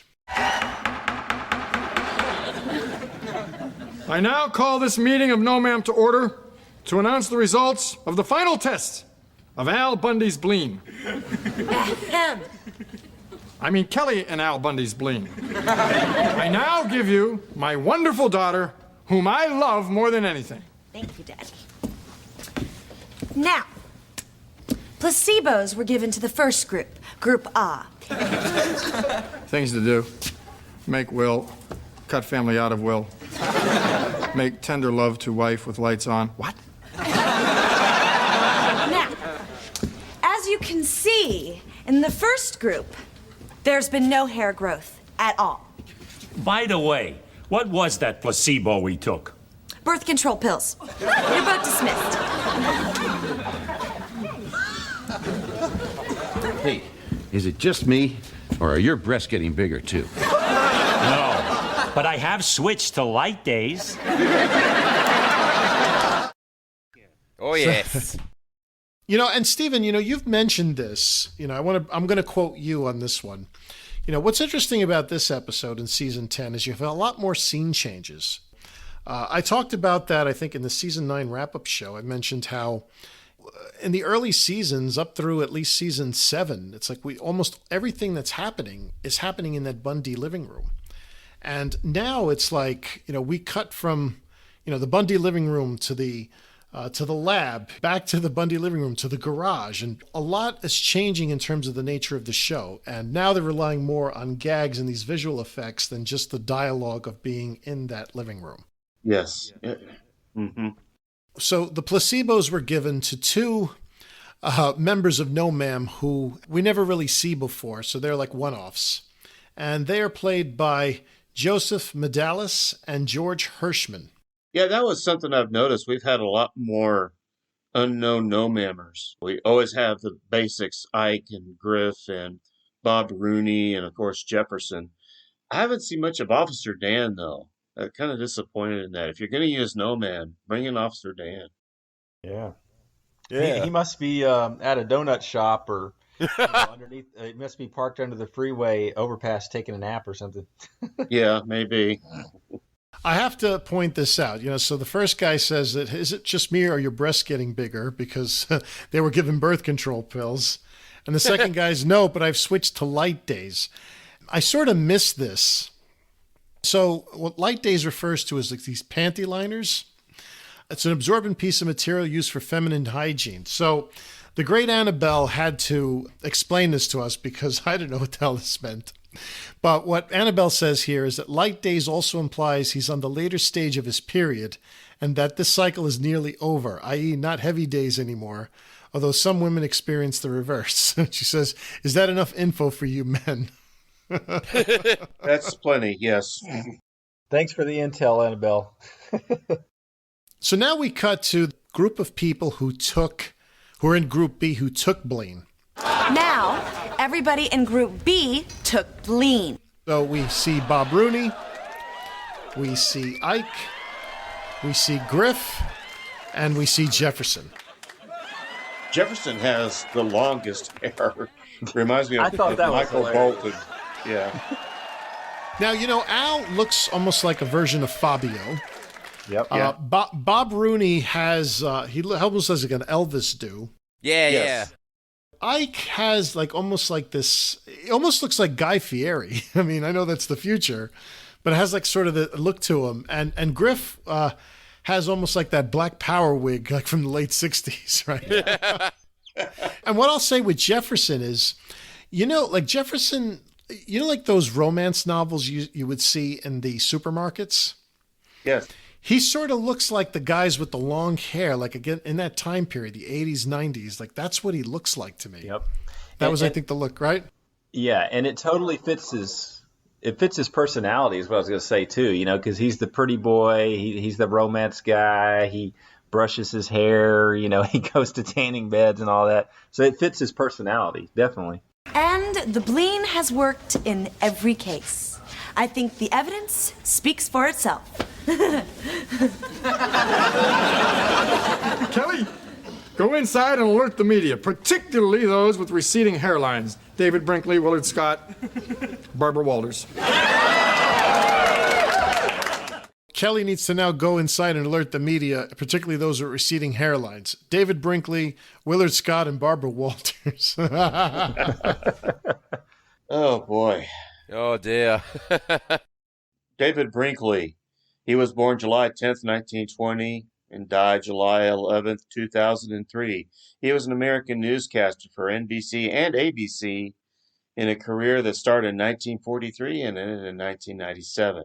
Willard Scott, no relation, is an American weathercaster, author, television personality, actor, clown, comedian, radio personality, best known for his TV work on The Today Show and the creator of the original portrayal of Ronald McDonald. He was referenced in an earlier episode in which Al says he's waiting for another day for Willard Scott to wish him a happy birthday, because he'd always call out 100, wish a happy birthday to people who turn 100. Yeah, and he just died last month. He did. I did not realize that. Yeah. Yeah, I remember I posted that on the Facebook page. I said, Al's not going to be able to have Willard Scott to wish him a happy birthday anymore. Oh, I remember that one now. Yeah. Oh, yeah, I remember when you posted that. I do, too. And then the last one was Barbara Walters. She was born September 25th, 1929. She is also a broadcast journalist, author, and TV personality. She was respected for her interviewing ability and popularity with viewers. Walters appeared as the host of numerous television programs, including The Today Show, The View, and my favorite she did, 2020, and the ABC Evening News. Since retiring as a full-time host, she continued to occasionally report for ABC through 2015, but now she is just retired and living it up. I mean, amazingly, she's 92 years old as of this recording. Yeah. The whole group talks about the side effects that they're experiencing, which are very similar to Al. Guys, am I the only one in the Bleen group who's had this horrible urge to do the girlfriend thing with the wife? Oh, thank God I'm not alone. I carried the wife across the threshold. I told her that I loved her. I even had foreplay. Hey, so what? Last night I pleasured my ex-wife and paid her back alimony. Yeah, well, that's nothing. When I was making love to Marcy, I was fantasizing about Marcy.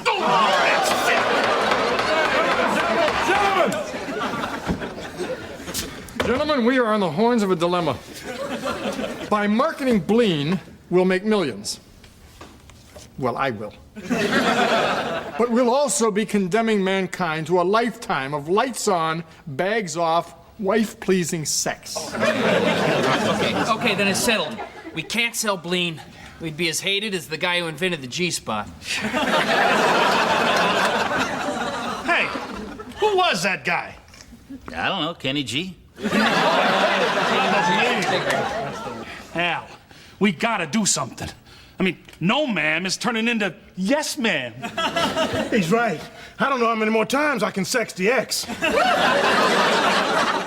My favorite one of the whole group was Griff, where he says, last night I pleasured my ex-wife and paid her back alimony.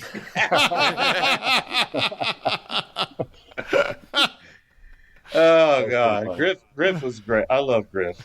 Yep. There was also that joke, we'd be as hated as that guy who invented the G-spot. Oh, man. You know, that sort of reminds me goes back to season 1. If you remember, like Al in a conversation with Steve, it's like what's old, like where the end came from. It's like somebody told women that they should enjoy sex too. It's like, you know who I blame? The French. Oh, boy. I don't think we want to get onto the G-spot. That was a little too racy, even for Married with Children. Yeah. But, you know, it's a reference. They make a reference to Kenny G, and he was mentioned 3 times on Married with Children. Season 8, Episode 6, No Chicken, No Check. Season 10, Episode 5, which is this season, and One more time, season 11, episode 17, Live Nude Peg. Mm-hmm. Then we get to move back to the laboratory. Well, Kelly invented Bleen. Maybe she can also invent an antidote. But she's going to need a guinea pig. No problem. I'll take full responsibility. If Bundy got you into this, Bundy will get you out. Yes. We do need to conduct experiments. And Bud is being used as a guinea pig. Because Al said a Bundy, didn't say himself. Yes. Yeah, and, against his will, might I add. And, no pun on the guinea pig, at least for myself, right? No. But You know what I was actually thinking is I was wondering how they filmed this exactly. Is that just David Faustino sitting in front of a green screen? Like, how are they doing that with his face? Because if that's CGI, then it's hella good CGI for the mid-90s. You know what I mean?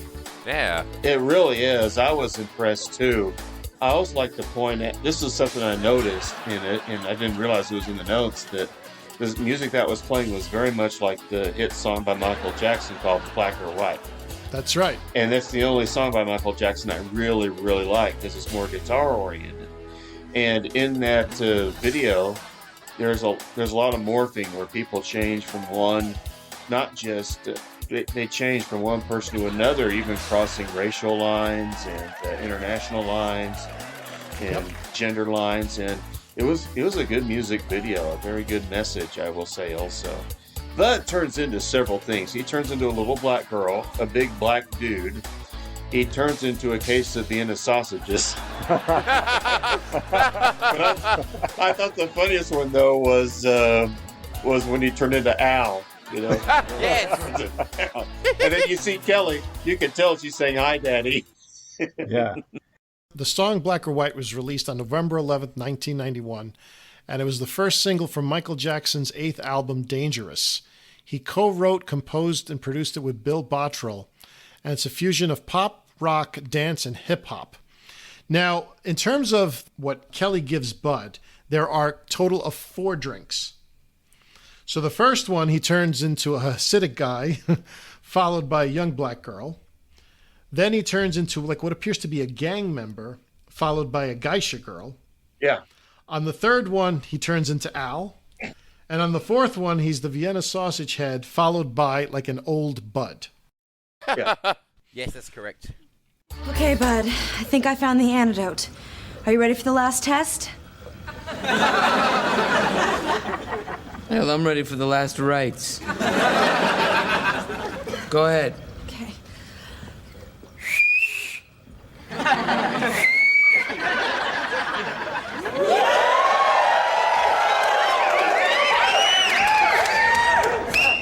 I want you, Bud. What for? It worked! The antidote worked! It worked! It worked! One thing that killed me, and oh boy, when Kelly says, "Okay, Bud, now for the final test," brings in that hot, beautiful girl. I forgot what her name was. Luigi. Barbara Balderi. Yeah, and I tried to look it up. She has little to no credits, acting credits, but she was one of my favorite girls, and I love her line, "I'm here for you, Bud." What for? Or he said, I want you, Bud. What for? Man, I tell you guys one thing.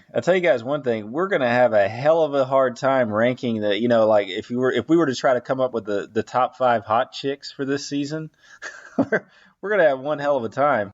We've said this before. Yeah. I mean, we're on episode 5 of season 10. Yeah. I mean, season 10 has at least a dozen Playboy playmates. Oh yeah. Now Barbara Balderi was not a playmate. I mean, and she didn't pose nude as far as I could find, but holy crap. Yeah, that's what I'm saying. Like if she's not even in your top 10 for the season, you got some hot chicks. Yeah. And she was one of my favorites. I mean, oh boy, that was unbelievable. An unbelievable, beautiful woman. But yeah, thank you for sharing her name, because I got in my notes here saying, who is that brunette fox? Because thank you for sharing her name. I would say, based on like Alex's taste, I think that she would be in his top list. If Alex was doing the season 10 wrap-up show, I think that she would be on there. He likes the darker types. He's not into the blondes. So now we cut back to the Bundy living room, and Al's looking at the computer, and he says that there's got to be someone more worthless than him. You know, Peg, there's got to be someone out there even more worthless than me. Yeah, well, I'd like to meet him. Well, here it is, Peg. Occupation, none. Skill, none. Use, none. Peg, say hi to public loafer number 1.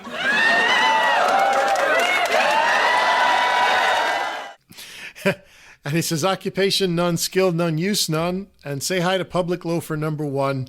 And up comes a picture of Peg on the computer screen. Oh, boy. So in comes Bud. How you doing, son? How you feeling? Oh, just great, Dad.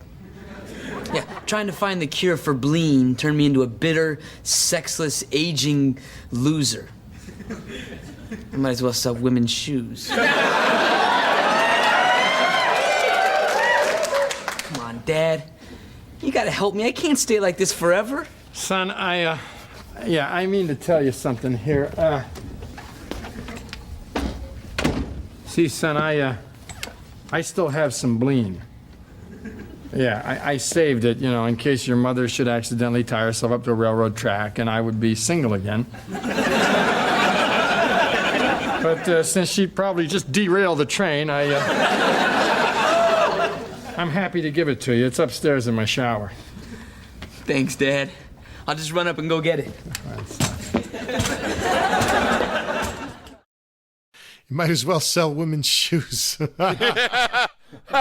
he's got a frame, and he's very decrepit. Yes, he's gone from Bud Bundy to he's almost, if he was in a wheelchair, I'd call him Grandpa Marsh from South Park. It kind of reminded me of the episode "And Baby Makes Money," which I found more appreciation for after the podcast was done on that, and that's when Uncle Stymie or Uncle Alfalfa, whoever it was, died, but he only promised money to the first person who had a male heir and named him after him. So Al is having a lot of sex with Peg, trying to have another kid over a 9-month period. And then he comes in old and decrepit towards the end. They even make him look like he's lost weight by giving him extra large clothes. And one of my favorite lines of all time is, "Al Bundy here?" And Al says, "I was Al Bundy." You know, that's probably one of my favorite episodes of season 5. I love that one. One of the things I pointed out to people in that one is that if you notice in that lawyer's office, right, all of the women that the Bundy men have are all redheads. Yeah. Yes. It's like part of the Bundy curse, because when we did the first episodes that I did for the podcast were the England episodes, and I pointed that out. I was like, hey, did you notice that? Everyone was like, wow, like, you know, you don't get it. So that's like, that should have been part of the Bundy curse. And Jamie had said that at that point in time. Well, remember, even Gary has red hair. That's right. So Al saved a little bit of Bleen for Bud, and Bud's going to go upstairs. So down the stairs comes Lucky. That Bleen made me so horny, I'm going to rent me 101 Dalmatians.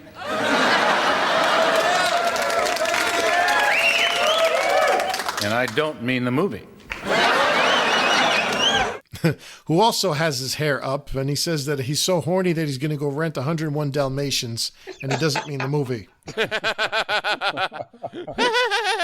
A doggy brothel. All right. Oh, Matt, why don't you tell us about 101 Dalmatians? Honored to, yes.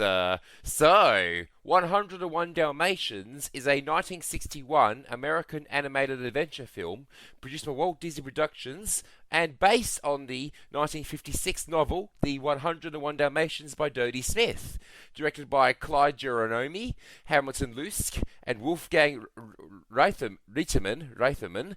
It was Disney's 17th animated feature film. The film tells the story of a litter of Dalmatian puppies who are kidnapped by the villainous Cruella de Vil, who wants to use their fur to make into coats. This was parodied in The Simpsons about 35 years later with Mr. Burns and the what's it called? Santa's Little Helpers puppies. Anyway, back to 101 Dalmatians. Their parents, Pongo and Perdita, or Purdy, set out to save their children from Cruella, in the process of rescuing 84 additional puppies that were brought in pet shops, bringing the total of Dalmatians to 101. There was also a live-action version, starring Glenn Close as Cruella de Vil, released in November of 1996. I remember that one pretty fondly when I was a boy. I saw that quite a few times on video, and I saw it. I think I saw it at the cinema, but I'm not 100% sure. But I remember the live-action one more than the cartoon. Yeah, for me, it's the cartoon. I remember the cartoon. I'm the same way. I remember the cartoon. Yeah. Brother and I loved it. You know what I was just thinking about that, because I've seen both of those, and I also saw the one that came out I think just last year that was called Cruella. You know what I was thinking is, like, seeing those movies as a kid, I remember thinking that Dalmatians were a hell of a lot more prevalent and prominent than what they are. But if you think about it, like, you don't really see a lot of Dalmatians in real life. Like, no. If you see that movie as a kid, you'd think you'd see Dalmatians everywhere in the world. But, I mean, think about it. How many people do you know personally that own a Dalmatian? I know 0. I've only seen about a half a dozen my entire life. Yeah, that's originally, what I mean. originally, fire departments adopted them as the dog for a fire department. Yeah. Yeah, and I wonder why. I was going to ask that question. That I don't know. I could try and look up something here real quick on Google. Dalmatians and horses are very compatible, so the dogs are easily trained to run in front of the engines to help clear a path and guide the horses and the firefighters to the fires quickly. They are still chosen by many firefighters as pets in honor of their heroism in the past. That's why. Interesting. Okay. If Google is telling the truth, because we know if it's on the internet, it has to be true, right? Right. That's right. Well, we end the episode where Kelly says, hey, her movie is starting. And this is like sort of ties back to the beginning. Hey, you guys, it's starting. My Madame Curie is on. Oh, what channel is it on, honey? Fox. Assume Fox viewing positions.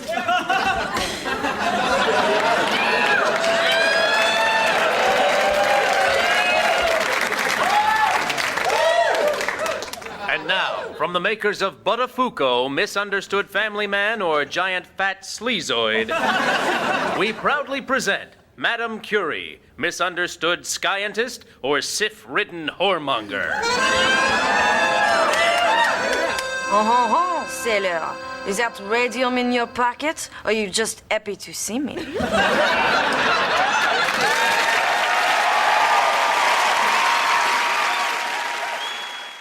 And they assume Fox viewing positions. So oh, yes. the last time we saw Fox viewing positions was in the season 9 No Pot to Pisen episode, which Great is one episode. of our favorites, right? Yeah. Who wants to finish up with Joey? I'll do it. Joey Buttafuoco is an auto body shop owner from Long Island who had a sexual relationship with a minor, Amy Fisher, who subsequently shot his wife, Mary Jo Buttafuoco, in the face in 1992 at the age of 17. Tabloid news coverage labeled Fisher the Long Island Lolita. Buttafuoco later pleaded guilty to 1 count of statutory rape and served 4 months in jail.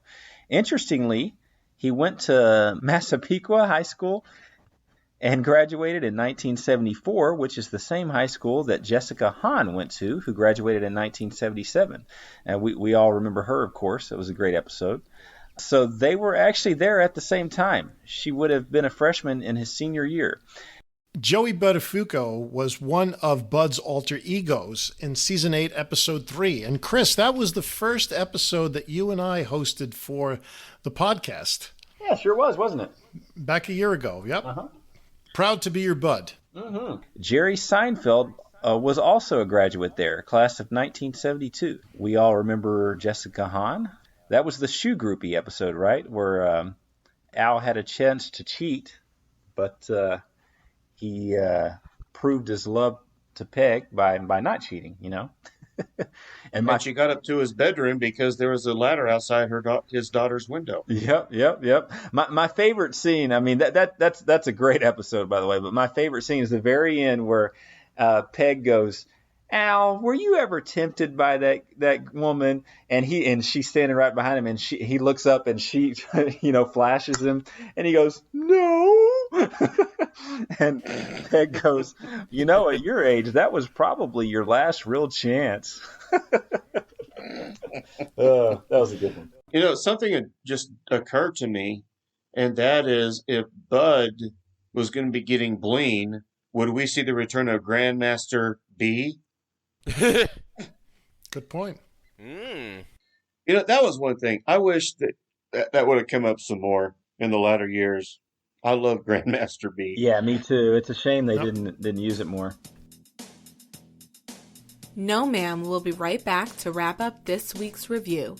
Be sure to join their Facebook group page for all the podcast news and updates. Be sure to subscribe to them on the Apple Podcast app, and please leave a review telling them what you think of the show. To subscribe to their YouTube channel, just go to channels and search up Married with Children podcast. Join their Patreon and support your favorite podcast with a small monthly donation. You can email them at marriedwchildrenpodcast@gmail.com. Thanks for checking out this review. And we're back. So for this episode, we're going to be providing our ratings in terms of number of bald heads. So either it will be 0 bald heads, 1, which will be Stephen Scott, 2, Matt, 3, Chris, 4, myself, and 5, Dan Chase. So Stephen, do you want to kick this off? Sure. So how many bald heads do you rate this episode, Stephen? I'm going to give it 4 bald heads, so I'm rating it as a Luigi. And I really liked it. I thought it was funny. It had some good writing. My only gripe, I talked about it earlier, is that these A and B plots are not intersecting. And also with, it's almost like Peg is on the sidelines so much more. And of course, we didn't see Amanda Bierce at all as Marcy. So it's kind of like, where's the dynamic from that? Right, and she was directing, actually, right? Oh, she was? Yeah. I thought it was Kim Weiskopf. But anyway, so that's why she wasn't in it. But still, it's kind of like not too much. It's not too much Peg, not very much Bud. It's a lot more No Ma'am. And I know it's a Kelly-centric episode, but I just wish it had a little bit more to do on the B plot. Okay, very good. All right, so Matt. Yes? How many bald heads do you rate this episode? Okay, Luigi. Well, I'm also going to give this episode the Luigi rating of 4 bald heads. Similar to what Steven said, I mean, the A and B plots could have intertwined to each other a bit more, and I mean, sure, there was a little bit, it could have been a bit more like that, but I mean, it's good to have another hair episode after all this time with Al finally thinks he's going to hit the big time. The way he's conflicting with do I make millions or do I make men miserable? He's like, ooh, and then he realizes he can't do it. So, and then Bud being the guinea pig for being the antidote, because there's no way Al's going to be the guinea pig. How Kelly managed to make at least 5 different potions, the fact that she doesn't know what science or is. Like I said, she needs to watch some Bill Nye the Science Guy. So and one more thing, all the occupations that apparently earn more money than Al, like French deodorant salesman. That's my favourite of them. I think another one was that's on my notes here. Yeah, another one was Pakistani dirt vendor. Yeah, all these jobs apparently make more money than Al does. Oh, poor Al. But yeah, so 4 bald heads for me. That might be a callback to an episode when Steve made the loan to him for the shoe line. That was in season 4, and at the end they're saying, hey, Al, you lost $100,000. How many people can say they lost it? Especially someone who earns less than a fry cook. And then they go through this list of garbage salesman, yes. A certified teacher. Oh! A certified teacher. Ouch. Oh, good. All right, so Chris. Yeah. How many bald heads do you rate this episode? Well, I'm going to give this one 3.5 bald heads out of 5, and I believe that's halfway between me and Luigi, I think. Yeah, that's right. I think that was halfway through between myself and Luigi. 3.5. I do enjoy this episode. I didn't think that tying in the A plot and B plot, just kind of tagging on to what Steven said earlier, definitely could have been a lot better. They didn't really tie those in together. There wasn't a lot of Marcy, and there really wasn't, aside from, the no-ma'am scenes, there really wasn't a lot of Jefferson either. But overall, I thought the writing was pretty good. There was a lot of funny lines, especially for Kelly this episode.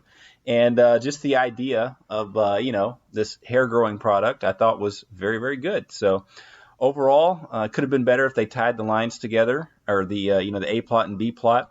But I do enjoy the episode, so I'm going to give it 3.5 bald heads out of 5. Very good. So, Chris, I'm going to join you. I guess we're going to put our two heads together. Yeah. And I'm also going to give this episode 3.5 bald heads, which is my standard rating for the later season episodes. I like it. It's funny. What I don't like about the episode is that it is a complete farce. I mean, there's no sense of realism to it. And I generally don't like episodes like that because I feel like it takes away from the dialogue. This was very heavy in pop culture references. So again, this is the pop culture era of Married with Children. Really, I'd say that began in earnest, specifically in season 9. And I think it just keeps going. It's not like, for example, in the first episode of No Man with Jerry Springer, where it's like the dialogue is very is almost realistic. I mean, Jerry goes up there and he does it's like, I can't believe it's a tampon, right? and he's delivering the lines deadpan. This is just a farce, and for that, I really can't go higher in my ratings. But some really great lines, some of the biting lines, like Matt, like you had mentioned, the one about Pakistani dirt vendor or the French deodorant salesman. Yeah. It's just funny. It's just funny stuff. Again, not something that I'll rate higher than a 3.5, but funny nonetheless. And and as a bald guy, I sort of enjoyed this episode, and I think I enjoy it more as an adult who's completely bald, as opposed to back in 1995, where I was, my hairline was receding, but I wasn't yet, I didn't have that homemade or natural skull cap or yarmulke on my head yet, Nice. So any other comments? Yeah, I did want to point out a couple more things, and that is, I was looking at I found a site, well, actually through Wikipedia, and I was looking at their ratings of Married with Children. And in their first season, they were number 142, but remember, Fox wasn't in every market. The second season, they were 116, still not in every market. Now, their breakthrough season 3, they jumped to number 48. More markets were getting it, especially after the Terry Ricola. And then it hovers in the number 50s with a 10.12 and a 13.0 rating. And in season 6, they had their highest rating at number 29 with a 13.36 rating. Then it starts to plummet. And first, season 7, number 37 with almost a 12 rating. And 1993-94, season 8, they dropped to 46 with a 10.77 rating. 94-95 was a 10.10 rating, and it's going to continue to slide. And now we're in season 10, they dropped to a 9.2 rating. While I do think it's partly syndication, I also think it's also partly because the writing, and I kind of wonder if the actors were starting to get tired of the roles at this point. Because I remember when Ed O'Neill found out the show was canceled from these people in Hawaii or someplace where he was visiting, he bought him a bottle of wine. Yeah, like I said, it just goes to it. We're in season 10. And what we're really seeing is a lot of eye candy, a lot of slapstick, and it's like if you like that type of humor, this is going to appeal to you. If it's not your cup of tea, you're probably going to start turning the television off. Yeah. You know, especially if you were a fan in the early seasons and you liked early season type humor. I mean, the show is very different at this point. And it's almost 180 degrees away from what it originally was. Right. It wasn't this Moyet's last year as a creator? No, that was the end of season 9. Oh, okay. So he's not there anymore at this point. Correct. And at this point, he's like an executive creative consultant. That's how he appears in the credits. One of the things is that it's most likely that maybe he'd given some story ideas, right, in season 10, and that's a question. For example, Requiem for a Dead Briard, which was the 3rd episode of this season, which was about 2 weeks ago. He did write that, but he was gone. But, I imagine he might have written it in season 9, and then they just, filmed it in season 10. So, this is it. Yeah. Sad we only have one more season of doing this. Yeah, it is sad. Yep. All I can say is I hope you don't get burned on the head while walking outside. Yep. And that's it for this week's review of the Married with Children podcast. Next week, Team Australia and Tyler will be reviewing The Weaker Sex. Peggy takes up a self-defense class. What's worse, she is soon promoted to the advanced class. This makes Al feel emasculated. To make Peg drop the self-defense class, Kelly suggests Al take Peg out on a romantic date to see the director's cut of The Bridges of Madison County. God, I want to throw myself in front of a car. All those in favor of ending this podcast respond by saying bald. Bald. Bald. All those opposed can say hair. Motion carried. So thank you. And remember, tune in next week. Same Bundy time, same Bundy channel. Good, Brother Steve. Tell her so she can realize, like thousands of other women have, that bald men are sexier, more virile, and aerodynamic. Let's face it doesn't get better than bald. Remember, a bald head says good in bed.